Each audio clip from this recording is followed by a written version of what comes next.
Welcome back. So in this lecture, we are going to study about tracking radar. So tracking radar continuously tracks the position of the moving target and indicates the position and range of the moving targets clearly. So how it is going to be done? Let us see.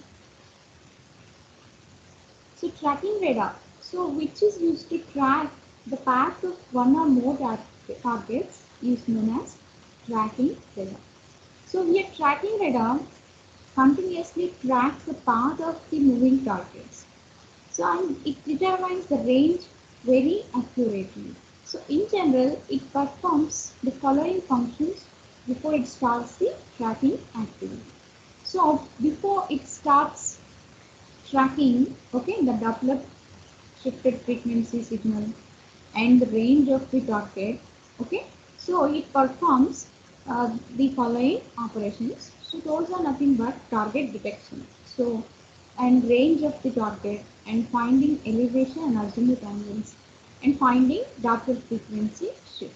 So the tracking radar, okay, which continuously concentrates its antenna beam on the moving target, okay, so continuously search for the moving target, so will perform these activities while it is tracking the moving target. So target detection, so it has to detect the moving target from the fixed targets, okay, and then it has to find the range of the target. So it has to find how far the target lies from the receive, okay, from the receiver antenna, and it has to find the elevation and azimuth angles. So elevation and azimuth angles tell us in what direction the target lies and how high the antenna has to look up for the target. So these two are given by azimuth and elevation angles. So and then finding Doppler frequency shift.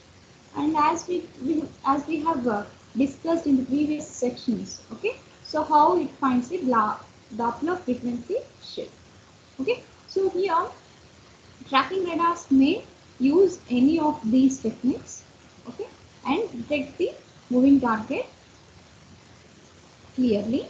So most of the tracking radars use the principle of tracking in angle.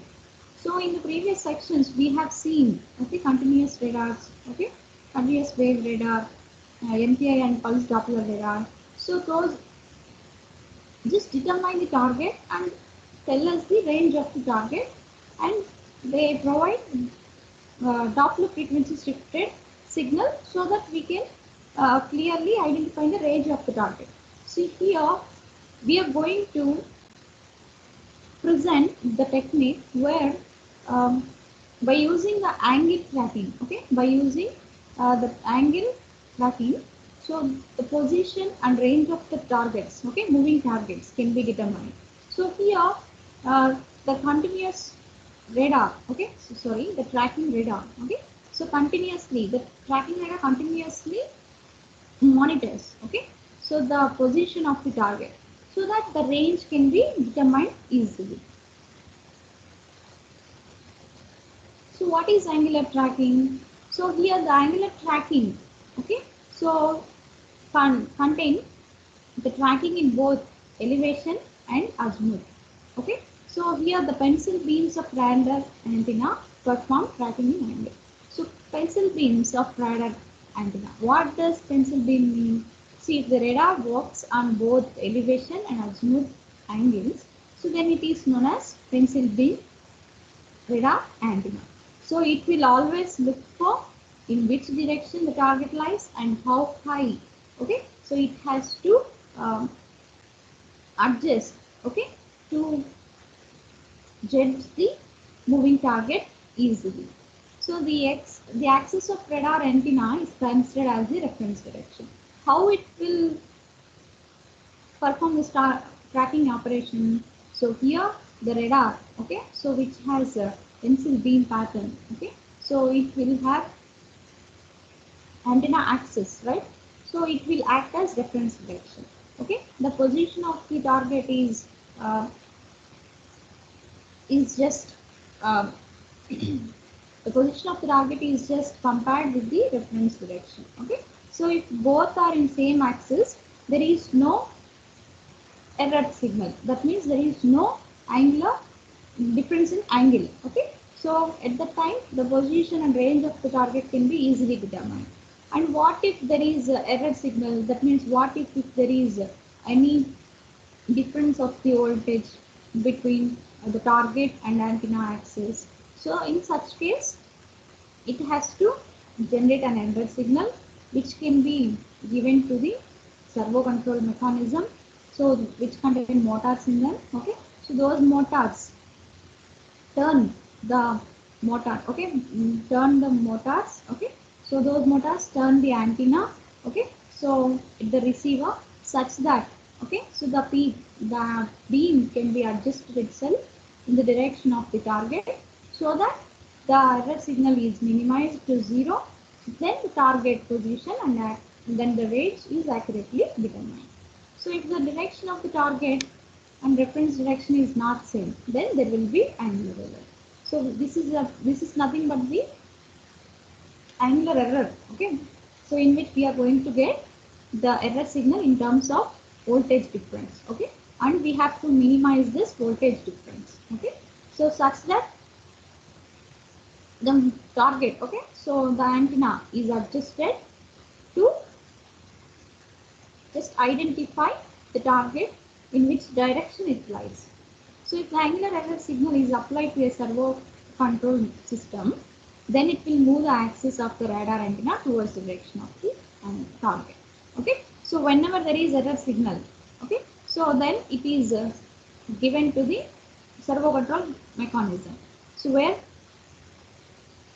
separate motors are available for finding azimuth angle difference, okay, and elevation angle difference.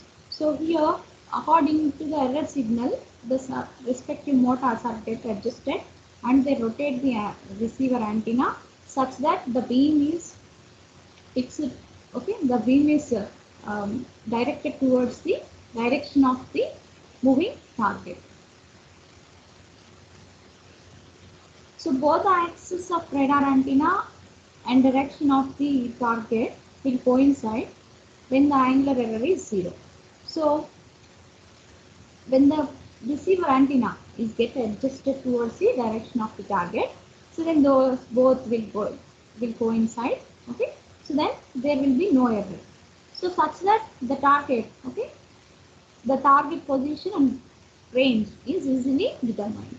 So for doing this, there is a feedback mechanism in the tracking radar, so which works until the angular error becomes 0.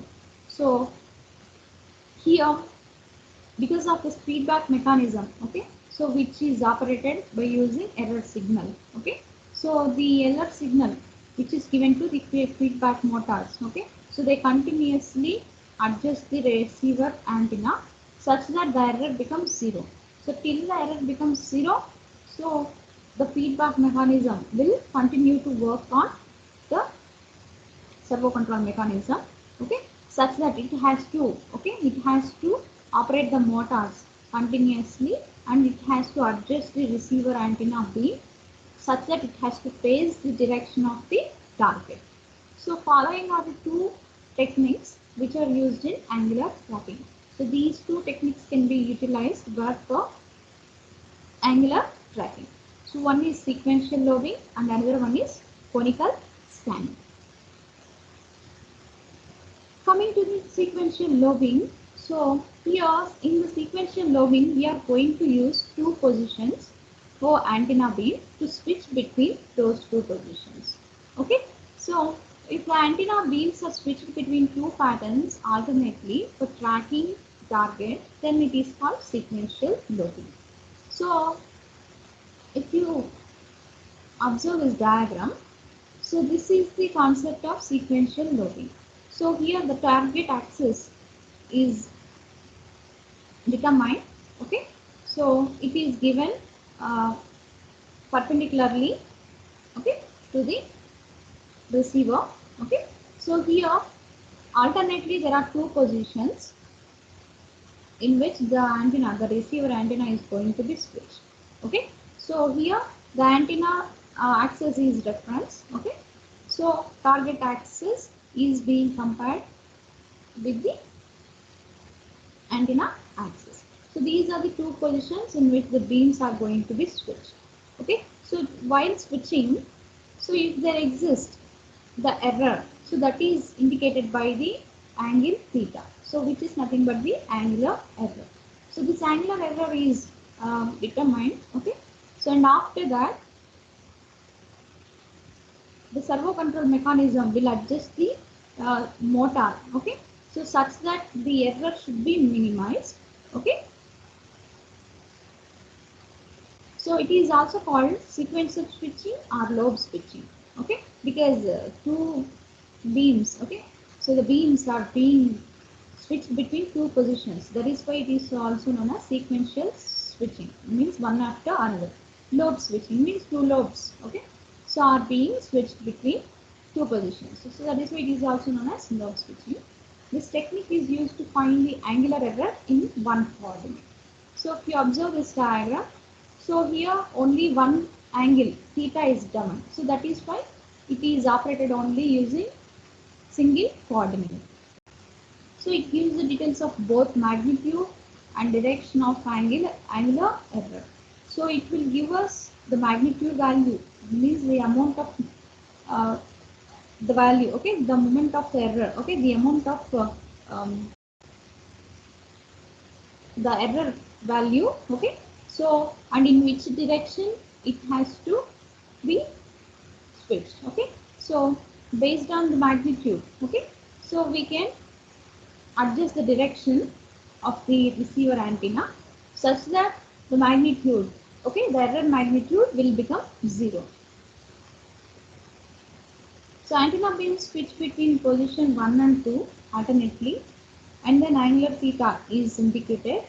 Okay, so whenever the voltages in the two switched positions are equal, okay, so the target is on axis and its position is determined from the antenna direction. Okay, here what we have discussed earlier, so the beams are going to be switched between, the beam is going to be switched between positions 1 and 2. Okay, so if the target lies on the antenna axis, okay, so then means antenna axis in the sense this is switching axis. Okay, so which is being compared with the moving target. Okay, so target axis is nothing but the axis in which the target lies. Okay, whereas antenna axis is nothing but the axis where the receiver antenna lies. Okay, so the target is being compared with the receiver axis. Okay, receiver antenna axis, which acts like a reference.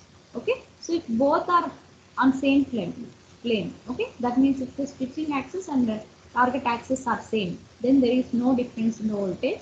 That means magnitude of the angular error will be 0. Okay, so and the direction of the target will be determined by using the antenna direction. Okay, so when the voltages in the two switching positions are equal, the target is on antenna axis itself, and its position is determined from the antenna direction. Means in which direction the antenna is facing. So that is nothing but the target direction. So sequential lobing gives the position of the target with high accuracy. Okay, so this is the main advantage of the sequential lobing. So here, since we have two axis, okay, so one is target axis, another one is antenna axis. So here antenna axis work as switching axis, means reference axis. So using which we are going to compare the target axis. Okay, so whenever switching axis is equal to the target axis, both are on same. Okay, so both are on same axis, so that means there is no difference in the voltage. So the voltage difference, which is nothing but the error signal voltage, is going to be 0. Okay, so in such a way the target can be easily determined. Okay, so the direction of the target and the range of the target can be easily analyzed. Next, coming to the conical scanning. So unlike sequential lobing, here in conical scanning, So the beam is going to be continuously rotated. Okay. So there the beam is switched between two positions only. But in conical scanning, the beam is going to be continuously rotated till it reaches the direction of the target. Okay. So if the antenna beam continuously rotates for tracking a target, then it is called conical scanning. Okay. So it will scan over 0 to 180 degree. Okay. So it will continuously rotate, okay, till it finds the target. So whenever it finds the target, okay, so then the error signal, okay, voltage will become 0. So both antenna axis and target axis will become same, and the target is being tracked clearly. So conical scan modulation is used to find the position of the target here. So here we are imposing conical scan modulation, which is nothing but continuous tracking of the range and frequency, okay, so of the received echo signal. So here, if you look at the conical scanning, this is how it will work. So from the radar antenna, the beam is going to be transmitted, okay.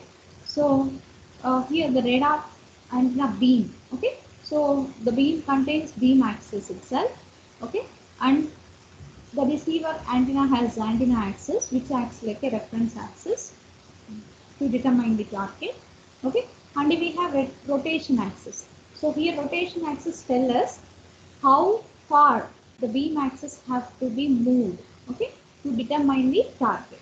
Okay, here the angle between beam axis and rotation axis is nothing but squint angle, okay, and once the target is determined clearly, so then antenna axis and target axis will lie on the same plane, okay, so those two will become same, so there will be no error signal. In that case, the position and magnitude, okay, so of the magnitude of the range of the target is clearly analyzed. So the echo signal obtained from the target gets modulated at a frequency equal to the frequency at which the antenna beam rotates. So this is nothing but conical scan modulation. So once the antenna transmits the pulse, okay, so and whenever the pulse strikes the moving target and undergoes Doppler frequency shift, and it is received by the receiver antenna present in this system, okay, so then this echo signal is obtained from the target, okay, which gets modulated at a frequency equal to the frequency at which the antenna beam rotates. So how the antenna beam is rotating, okay, so with that frequency the echo signal is being modulated, which is nothing but the conical scanning or conical scan modulation. And at the receiver, we have to separate that conical scan signal, and we have to extract only the echo signal which is undergone the Doppler frequency shifted signal, and we have to find the position of the target.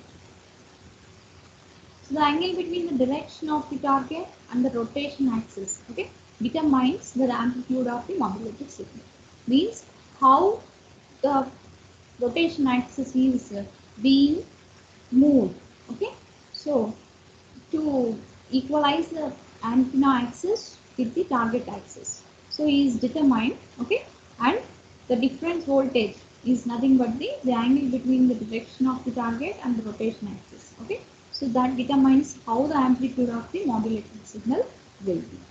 So the conical scan modulation has to get extracted from the echo signal, and then it is to be applied to servo control system, okay, so which moves the antenna beam axis towards the direction of the target. So here, once the signal is transmitted from the radar antenna, so and then echo signal is being received, okay, so here we are going to impose conical scan modulation, okay, means we are going to move, okay, we are going to turn the beam axis, okay, such that the target and antenna axis will be equal. Okay, so this is nothing but the conical scan modulation. So and at the receiver, we have to separate this conical scan modulation. Okay, because we need only received echo signal from the target. Okay, so that is why the conical scan modulation has to be extracted. Okay, extracted from the received echo signal. Okay, which is echo signal is desired signal from the moving targets. So conical scan modulated signal is the signal which we have applied at the tracking radar. Okay, so it has to be separated, and we have only interest on the echo signal. Okay, so it has to be separated at the receiver, which is nothing but the error signal. Okay, so in terms of error signal, so that error signal has to be minimized. Okay, such that okay the difference voltage will be zero, so that antenna axis and target axis will be coinciding, so which gives the position of the moving target.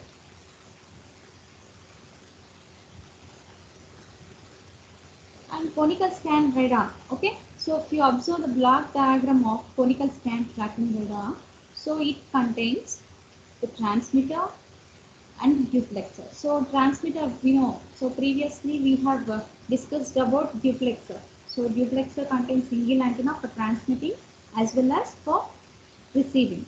Okay. So transmitter sends the signal. Okay. It will be transmitted by using transmitting antenna, and whenever it strikes the moving target, so on comes back to the receiver antenna, which is present in duplexer itself. Okay, so the echo signal is written. Okay, so is received by the receiver antenna. Okay, so on here it is given to the receiver. Okay, so with AGC filters. Okay, automatic gain control. Okay, and then the error signal is detected. Okay, then conical scan modulated frequency is locked. Okay, so using range gauge, and here the difference voltage. Okay, so which is nothing but the difference of the moving target, the desired moving target, and how the switching. Okay, so the switching of the antenna should be okay, should be done, is extracted using error signal. So if the error is in terms of elevation angle, so the elevation servo motor will adjust the transmitting antenna.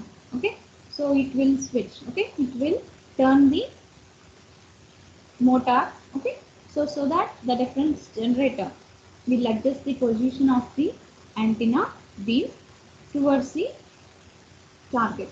Or else if the error is in terms of azimuth angle, okay, so the azimuth servo amplifier will turn the azimuth servo motor.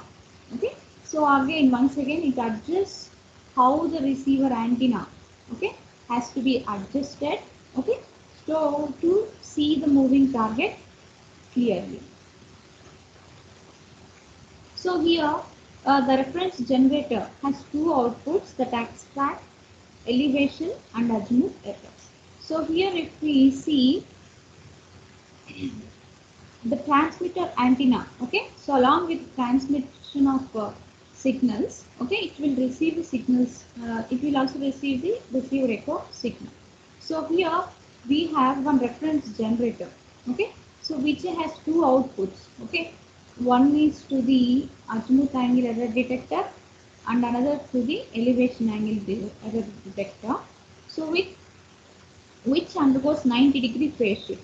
So in terms of sinusoidal signals, so that is for one is named like sin 2 pi fst and another one cos 2 pi fst. So these act as different signals. Okay, so to minimize the difference of the error. Okay, so azimuth angle tells us what direction to face. Okay, so in which direction the receiver antenna axis, okay, should be adjusted, okay, to face the target. Okay, and elevation angle tells us how high the target lies. Okay, so whether we have to whether the receiver has to adjust high or low. Okay, so the elevation angle tells us how high or low it has to be moved. So the echo signal that is received is fed to the receiver from the antenna via two rotary joints. So the receiver signal, the received echo signal, okay, so at the duplexer, which is received at the duplexer by using receiver antenna, is fed to the receiver. Okay, so via two rotary joints, because it has to tell, so in which angle, okay, so in which angle the error lies. That means whether it is whether the error lies in elevation or azimuth. So one rotary joint controls, okay, so the azimuth movement, and the other controls the elevation movement. So that is why the echo signal is fed to the receiver from two rotary joints. So one needs to control the azimuth movement, means in what direction it has to face, and another controls the elevation, means how high or low it should get adjusted.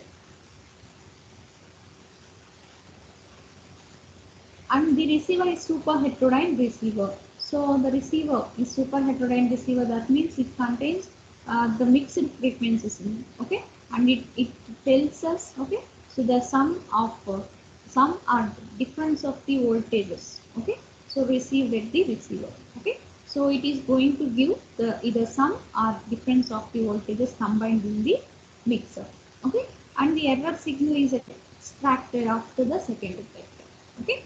So sum and sum, either sum or difference is going to be extracted from the mixer, and it is given to the second detector to determine how much voltage, okay, so how much error is there in terms of voltage, okay. So here this is the block diagram of clear visual, okay, the clear visual of the block diagram of the AGC receiver. So from the mixer, the received echo signal, okay, so which is nothing but the either sum or the difference of the frequency signal, okay, so is going to be applied to the intermediate frequency amplifier. So here the AGC, in the sense, so it has to adjust the gain of the received echo signal, okay. So if the received echo signal is very large, why? Because conical scan modulation is being imposed on the received echo signal. So that is why if the received echo signal has more amplitude, okay, so more amplitude and more gain, it has to be reduced, okay, so such that the error voltage will not be affected. And if it is very weak signal, it has to be amplified, okay. So here the IF amplifier either increase or decrease the gain of the received echo signal, okay. So here the received echo signal is amplified and given to the detector, okay. So here the error voltage is obtained. So in the video amplifier the range is seen, okay. So here range gate and boxcar generator is being used like in pulse Doppler radar, okay. So the range gate, okay, so is useful to search and log the target, okay. So whereas and it is continuously tracked by using this concept, okay. So here one feedback lies from the range gate to the intermediate frequency amplifier. So here why do we need to control gain means, so the received echo signal is not constant of voltage, okay. So the amplitude of the voltage, okay, the amplitude or voltage of the received echo signal is continuously varied with the time. Why? Because conical modulation is imposed. So the received echo signal may contains many amplitude harmonics. So those harmonics have to be reduced. Okay. So that is why the IF amplifier, okay, so has to get the feedback from the AGC filter, okay, and along with DC amplifier.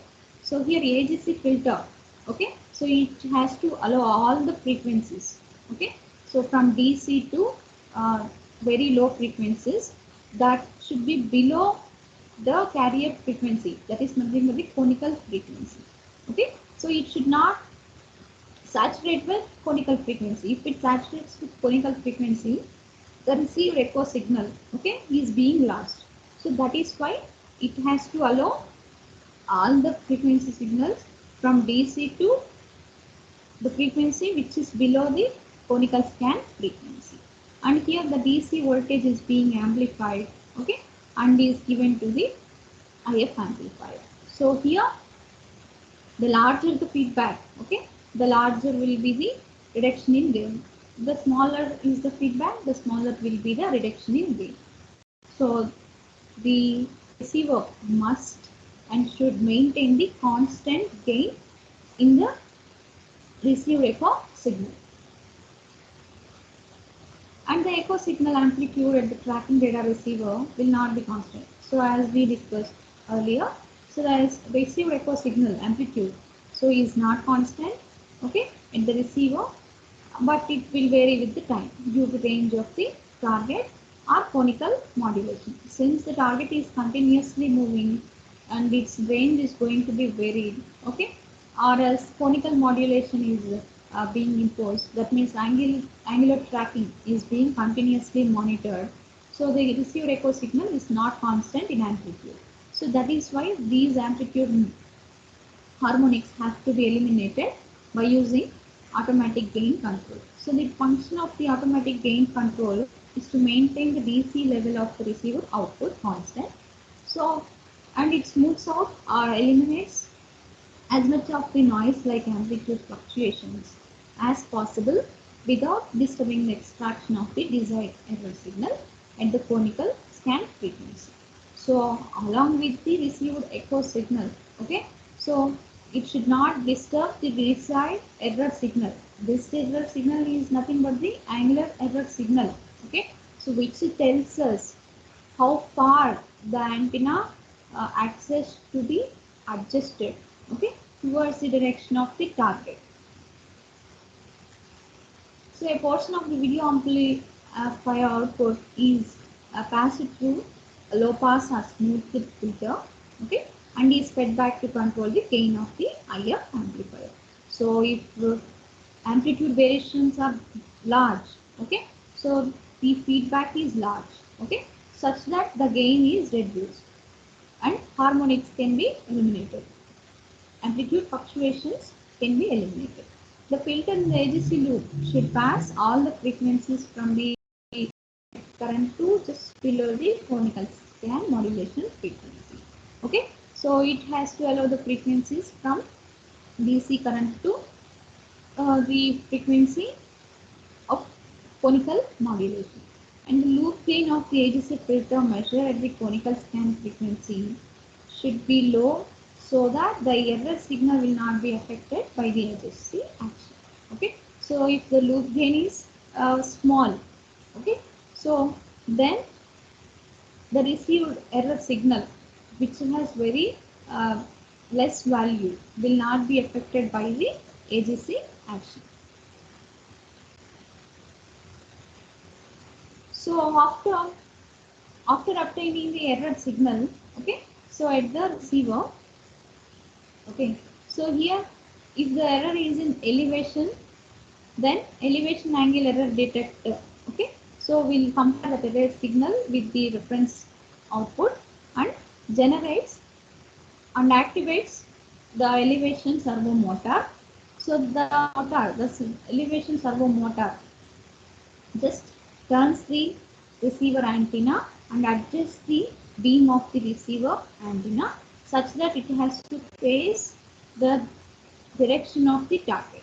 And if the error signal is in terms of azimuth angle, okay, so then the two signals are being compared here.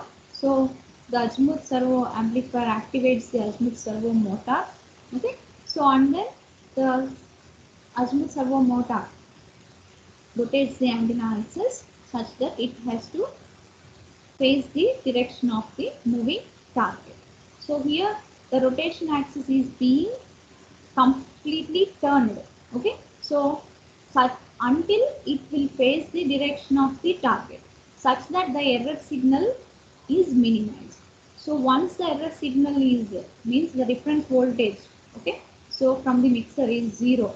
So when there is no error voltage means when there is no error signal in the system, okay, so at that time both the receiver antenna axis and target axis are being same, okay, so then there will be no more error, both are in the same position, okay, so the both antenna axis and target, okay, so are in same position, okay, so and then they are in same direction, so the range and position of the target are accurately measured.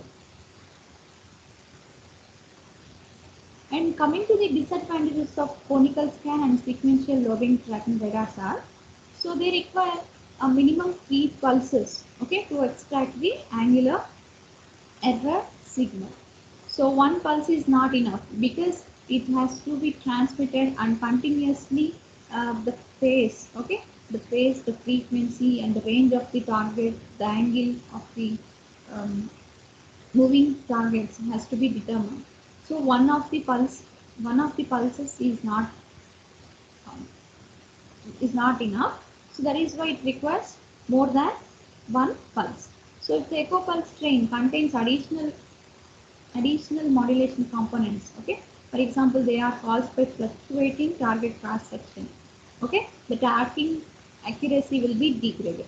For example, here we are imposing conical modulation, but due to continuous movement of the target, okay, so if they undergo, okay, so any kind of modulation, okay, so then there will be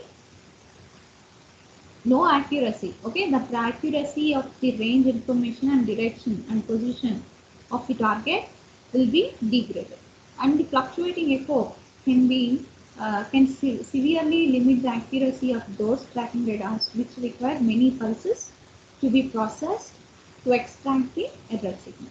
So when the echo signal is continuously fluctuating, okay, so when the amplitude difference is maximum, okay, so we require more than one pulse, okay, to be processed to extract the error signal, so which will limit the accuracy of the tracking radars. So these type of limitations are overcome by using monopulse tracking radar. So we will discuss this in next class. Thank you so much.